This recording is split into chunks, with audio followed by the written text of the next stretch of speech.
All right, so hopefully this is coming back to some of you guys. If you had never seen this, hopefully it makes some sense, because this might pop up every now and again. They're going to ask you for the domain of a vector function, so you got to look at each piece of it to see what each piece allows, and then that's going to be, each piece gets to say what the domain is going to be.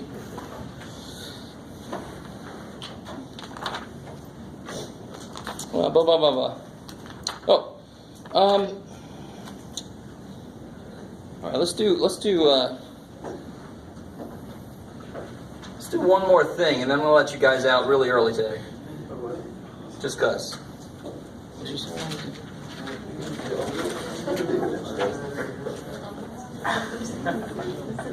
that all right?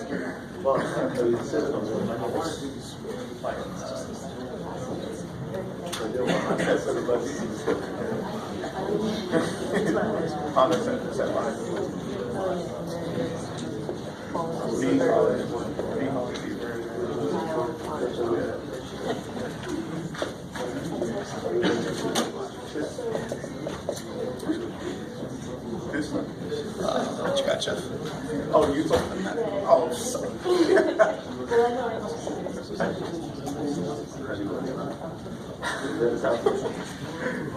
All right, guys. Let's say I have this vector function. I want everybody to go in unison. We have this vector function. What would this be? 2, 3, 12 p squared. All right.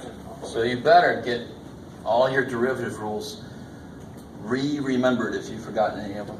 Right? Shit is right. So if this does model the position of something, a particle in a electromagnetic field or whatever, rocket somebody shot off, this of course would be the velocity. I like it. This doesn't have to represent position. This would just be the rate of change over time of whatever this represents. I like it. How do you think that this relates to this? If I have a vector, so to make a line, let's go back to lines. Lines are really nice when you talk about derivatives, because the derivative of a line should be the slope, right? So that's the very first vector function we saw, was actually this one here.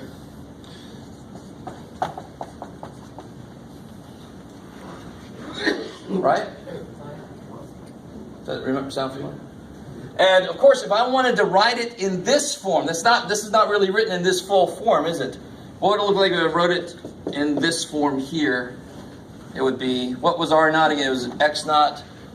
So what would it be? X naught plus T. Remember what V was? Y naught plus T B. Z naught plus T C. And what would its derivative be? ABC. It'd be ABC, of course. It'd be and so it matches with what we expect. The derivative of a line should equal its slope. Okay, good. So nothing amazing there, but at the same time, it's good to actually see it happen. That's not going to change suddenly just because you're in the next class. Oh yeah, everything you learned before is shit. No. The derivative of a line has got to be its slope, right?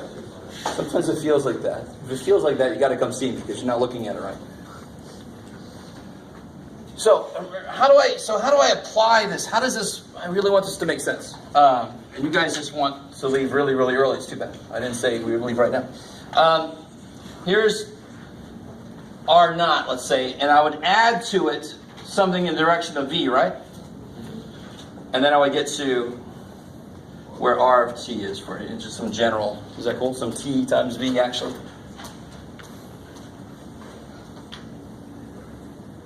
And so the motion of this thing is here, right? Depending on whatever this is. If it's a straight line, then it's going to be straight. So notice, of course, for a straight line, V is exactly equal to the direction of the motion. But if I extend what we know from 180 and a little bit 280, is this going to be a straight line? Of course not, right? Because I have t squares and 4t cubes in there, right? Is that cool? Okay, I like it. This middle piece looks like this, but the rest of them don't. I like it. So it's going to be some kind of a curve. So if I drew the motion of this thing, and here is the r of t for some position, when I take its derivative, it's going to be exactly what we know from before. It's going to be, how is it going to be related to the actual the curve? It's got to be, when you take the derivative back here, when you take a derivative of a function, what's the derivative here? It's going to be tangent. Yes, this derivative, that if I find the derivative, it's going to be tangent to this. I like it. I like it. I like it. So the last thing I want to talk about is going to be remarkably simple. It's called the unit tangent vector. So this vector, how does it relate to this vector? This vector is how related to this?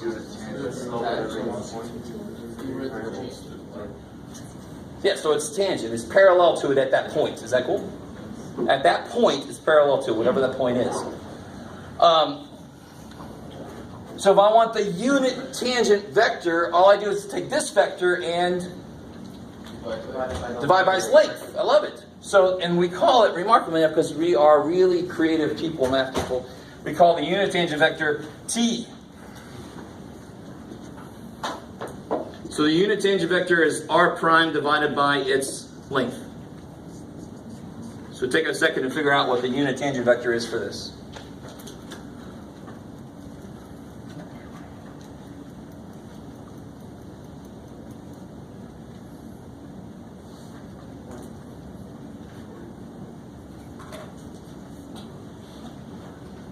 Unit vector v.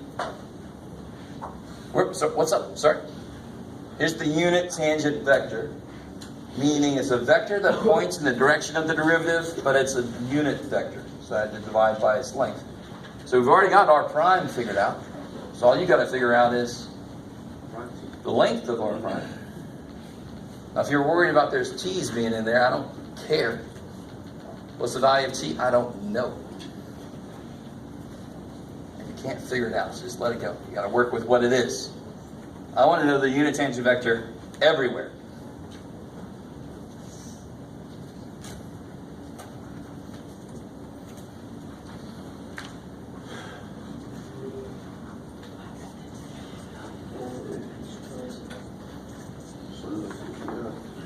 Yeah, so it'd be a square root of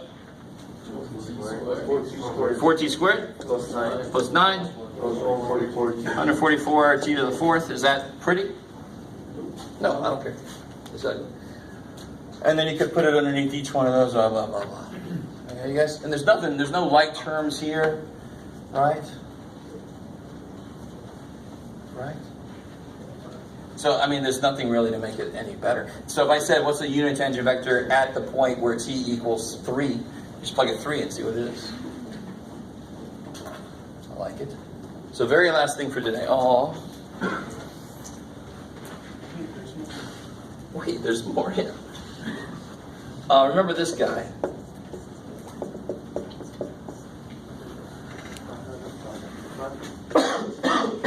What's r prime for this?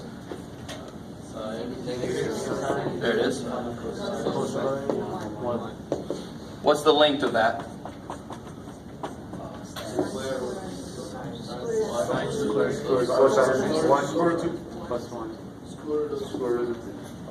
Isn't that cool? And why does that make sense? Because it's always basically going the same curve. The curvature is always the same of this thing, isn't it? Right? Does that make sense?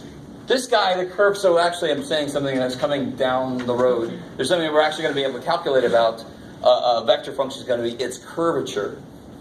So this being a constant, this length kind of makes sense. So the unit tangent vector is going to be negative sine t over add 2 cosine t over add 2 gather t. 1/2. 1 over add 2 flat. So that's kind of nice. So the length of the so basically this is the acceleration here, right? I mean the velocity. So the velocity here is constant in terms of t. Okay, I like it. All right. That's enough. That's plenty. So we got a little bit in this section. Actually, we got a little bit in section 13 too. Next time I'll have a practice test. I'll have the quizzes graded. Monday's a day off, remember, so don't come. Or come if you want to just stare at the gates. I live here.